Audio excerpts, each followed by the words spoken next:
Good morning दोस्तों, मैं आपके अपने यूट्यूब चैनल परीक्षा प्रदेश में आप लोगों का स्वागत करता हूं।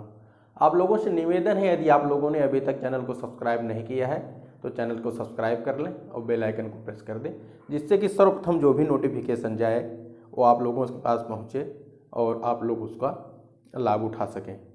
दोस्तों, हम लोग प्राचीन इतिहास ख़त्म कर चुके हैं लगभग। अब हम लोग उसी का एक पार्ट है बौद्ध धर्म।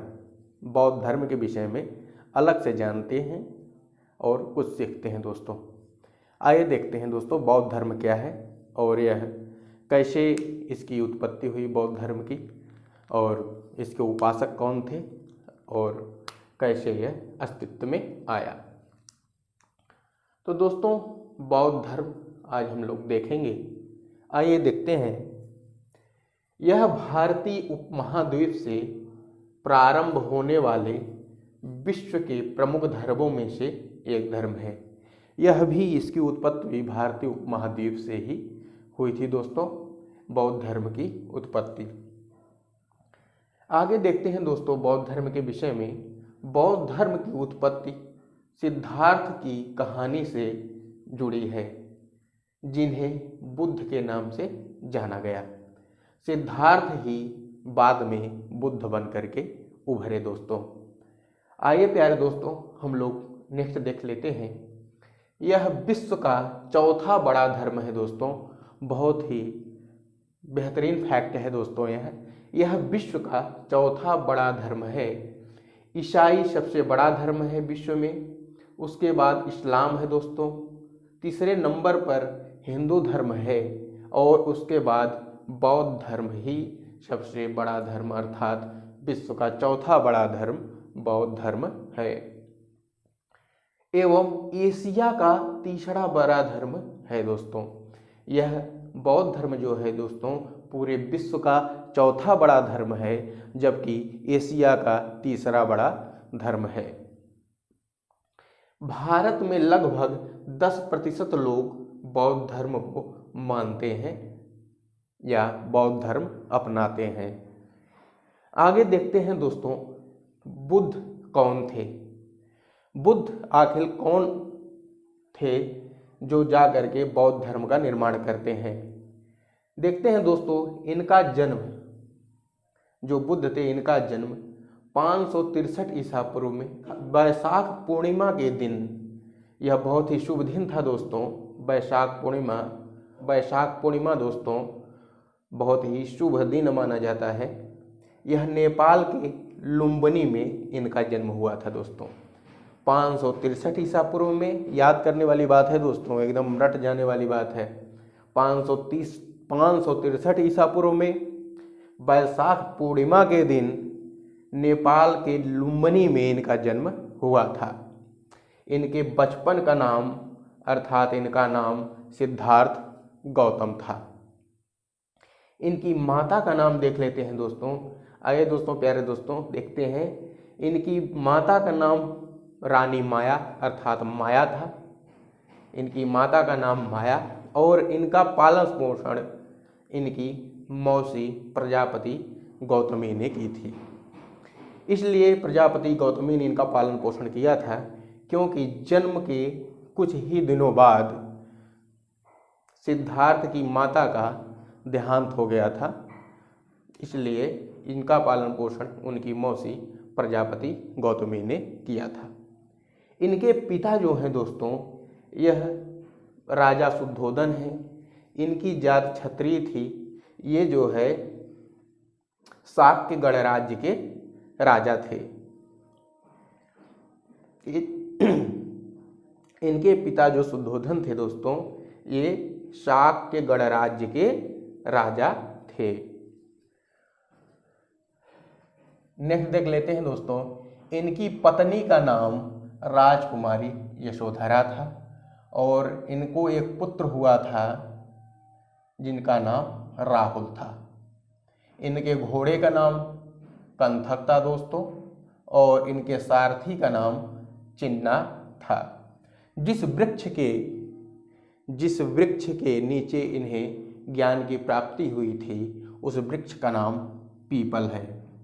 पीपल वृक्ष के नीचे इन्हें ज्ञान की प्राप्ति हुई थी और यह पीपल का पौधा बिहार के बोधगया में स्थित था। घर से जब ये निकले तब उनकी आयु दोस्तों 29 वर्ष की आयु थी, जबकि इनके ज्ञान की प्राप्ति अर्थात जब इन्हें निर्वाण प्राप्त हुआ दोस्तों, सभी चीज़ों पर, सभी वस्तुओं पर चिंतन करने के बाद जब इन्हें निर्वाण की प्राप्ति हुई तब ये 35 वर्ष की आयु के थे। इन्होंने पहला प्रवचन अपना सारनाथ में अपने 5 शिष्यों को दिया था। इसे धर्मचक्र प्रवर्तन के नाम से जाना गया। अर्थात जो इन्होंने वाराणसी के सारनाथ में अपने 5 शिष्यों को जो प्रवचन दिया था उसे धर्मचक्र प्रवर्तन के नाम से जाना गया दोस्तों। इनके जो 5 शिष्य थे उस समय जिन्होंने शिक्षा ग्रहण की थी, अर्थात जिन्होंने प्रवचन को सुना था, वो कौन कौन थे दोस्तों, देख लेते हैं। कौंडिन्य, दूसरे हैं भद्दिया, तीसरे हैं वपसा और चौथे अश्वजीत और 5वें महनाम। ये 5 शिष्य जिन्हें वाराणसी के सारनाथ में इन्हें प्रवचन दिया था भगवान बुद्ध ने। दोस्तों इनके बारे में एक कहानी है कि जब ये 29 वर्ष के हुए तब इन्होंने अपने घोड़े कंथक और सारथी चिन्ना के साथ संन्यास ग्रहण करने निकल गए। लगभग 6 वर्षों की तपस्या के बाद ये जाकर के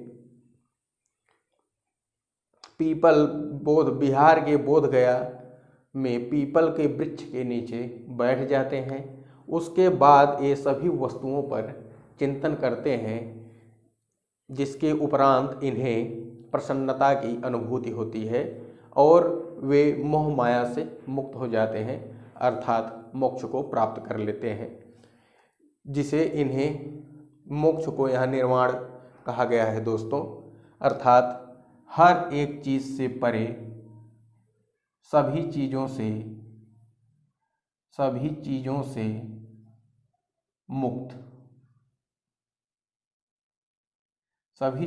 मुक्त कर लेते हैं अपने आप को और मोह माया को त्याग देते हैं। अब दोस्तों इसके आगे हम लोग नेक्स्ट स्लाइड में देखेंगे। आइए दोस्तों अब हम लोग बौद्ध धर्म के विषय में आगे देखते हैं। बौद्ध धर्म के 3 रत्न हैं दोस्तों, जिसे त्रिरत्न के नाम से जाना जाता है। पहला है दोस्तों बुद्ध, दूसरा धम्म और तीसरा संघ है। बुद्ध का जो अर्थ है दोस्तों प्रबुद्ध है और धम्म का अर्थ है बुद्ध के सिद्धांत या बुद्ध की शिक्षा और संघ का अर्थ है दोस्तों समूह। अब आइए नीचे देखते हैं दोस्तों। बुद्ध को 483 ईसा पूर्व में उत्तर प्रदेश के कुशीनगर में अर्थात मल्ल महाजनपद में महापरिनिर्वाण अर्थात मृत्यु की प्राप्ति हुई थी। उस समय उनकी आयु 80 वर्ष थी। जब इनको महापरिनिर्वाण की प्राप्ति हुई दोस्तों, तब इनकी आयु मात्र 80 वर्ष थी। नीचे देख लेते हैं दोस्तों, ये बिंबिसार और अजातशत्रु के समकालीन थे। आगे देखते हैं दोस्तों, बौद्ध धर्म के अंतर्गत 4 प्रमुख श्रेष्ठ सत्य बताए गए हैं। ये जो 4 प्रमुख श्रेष्ठ सत्य हैं दोस्तों, उसे हम लोग देख लेते हैं। बुद्ध ने इनका वर्णन किया था। बुद्ध ने कहा था कि दुख, समुदय, निरोध और उसके मार्ग, इन चारों को बुद्ध ने बताया था। कहा था कि संसार में दुख है। दुख का अर्थ है दोस्तों संसार में दुख है। समुदय का अर्थ है दुख का कारण है। संसार में यदि दुख है तो उस दुख का कारण भी है। और निरोध क्या है दोस्तों? निरोध है दुख का निवारण। संसार में यदि दुख है तो दुख का कारण भी है और उस दुख का निवारण भी है। तो निवारण में ये क्या मार्ग देते हैं दोस्तों बुद्ध जी? तो ये देते हैं कि निवारण के लिए अष्टांगिक मार्ग है जो इनके द्वारा ही दिया गया है। ये जो अष्टांगिक मार्ग है वो हम लोग आगे देखते हैं। अष्टांगिक मार्ग क्या है? अष्टांगिक मार्ग को दोस्तों 8 सूत्रीय मार्ग भी कहा जाता है। पहले देख लेते हैं कि पहला मार्ग, 8 में पहला मार्ग जो था दोस्तों वह उचित संभाषण का था। संभाषण ऐसा होना चाहिए दोस्तों जो सत्यवादी हो और दयालुतापूर्ण हो। दयालुतापूर्ण, सत्यवादी और उचित संभाषण होना चाहिए दोस्तों। दूसरा है दोस्तों निष्कपट, शांतिपूर्ण और उचित कर्म। कर्म कैसा होना चाहिए? निष्कपट कर्म होना चाहिए और शांतिपूर्ण होना चाहिए। तीसरा है दोस्तों उचित आजीविका की खोज करना जिससे किसी की हानि न हो। ऐसी खोज करना जिससे किसी की हानि न हो, अर्थात किसी भी जीव जंतु की हानि न हो। नेक्स्ट है दोस्तों उचित प्रयास और आत्मनियंत्रण। किसी भी कार्य को करने के लिए प्रयास जो है उचित होना चाहिए, आत्मनियंत्रण पाना होगा। कहने का मतलब जो प्रयास हो उचित होना चाहिए। और उचित मानसिक चेतना, इन जो 5वां है दोस्तों, 5वां मार्ग जो है यह आपकी चेतना जो है उचित होनी चाहिए, मानसिक चेतना उचित होनी चाहिए, यह बताता है। 6वां है दोस्तों उचित ध्यान और जीवन के अर्थ पर ध्यान केंद्रित करना। जो है ध्यान हमेशा करना चाहिए दोस्तों और जीवन के अर्थ पर भी ध्यान केंद्रित करना चाहिए। 7वां है निष्ठावान और बुद्धिमान व्यक्ति का मूल्य उसके उचित विचारों से होता है। सीधा सीधा पता चल रहा है दोस्तों किसी भी निष्ठावान या बुद्धिमान व्यक्ति का जो मूल्य है उसके विचारों से पता चलता है कि उसके विचार क्या हैं।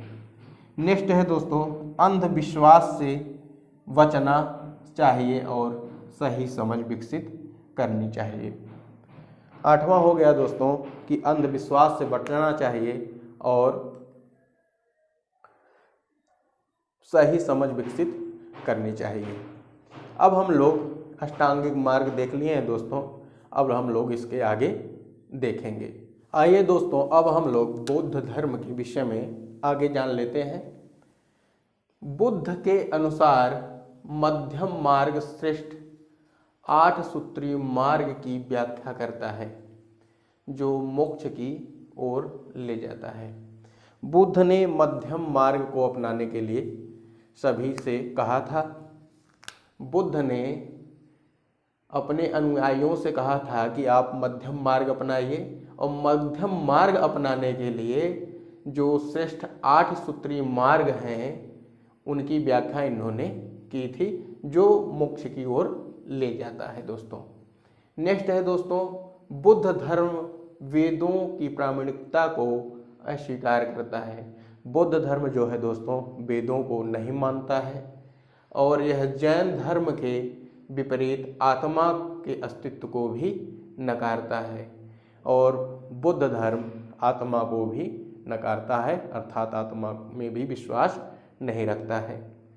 नेक्स्ट है दोस्तों बुद्ध के शिक्षाओं के संकलन को पिटक कहा जाता है दोस्तों। जो बुद्ध ने शिक्षाएं दी, जब तक उन्होंने ज्ञान की प्राप्ति के बाद जितनी शिक्षा दी, जहाँ जहाँ पर शिक्षा दी उसे जो है संकलित किया गया दोस्तों और उस संकलन को पिटक कहा गया। और उस पिटक को संग्रहित करने हेतु 4 बौद्ध संगीतियों का आयोजन किया गया। जिसके परिणाम स्वरूप 3 प्रमुख पिटकों का लेखन किया गया। पिटक को संकलित करने के लिए दोस्तों 4 प्रमुख बौद्ध संगीतियों का आयोजन किया गया और 3 पिटकों का लेख किया गया, अर्थात 3 पिटकों को लिखा गया। पहला है दोस्तों विनय पिटक, दूसरा है सुत्त पिटक और तीसरा है अभिधम्म पिटक। इन तीनों पिटकों को संयुक्त रूप से त्रिपिटक नाम से जाना जाता है। इन तीनों को संयुक्त रूप से किस नाम से जाना जाता है दोस्तों? इन तीनों को संयुक्त रूप से त्रिपिटक नाम से जाना जाता है। दोस्तों आज की क्लास हम लोग यहीं पर रोकते हैं। आपसे निवेदन है, यदि आप लोगों ने अभी तक चैनल को सब्सक्राइब नहीं किया है तो चैनल को सब्सक्राइब कर दें और बेल आइकन को प्रेस कर दें, जिससे कि सर्वप्रथम नोटिफिकेशन आपके पास पहुंचे और आप लोग उसका लाभ उठा सकें। धन्यवाद दोस्तों।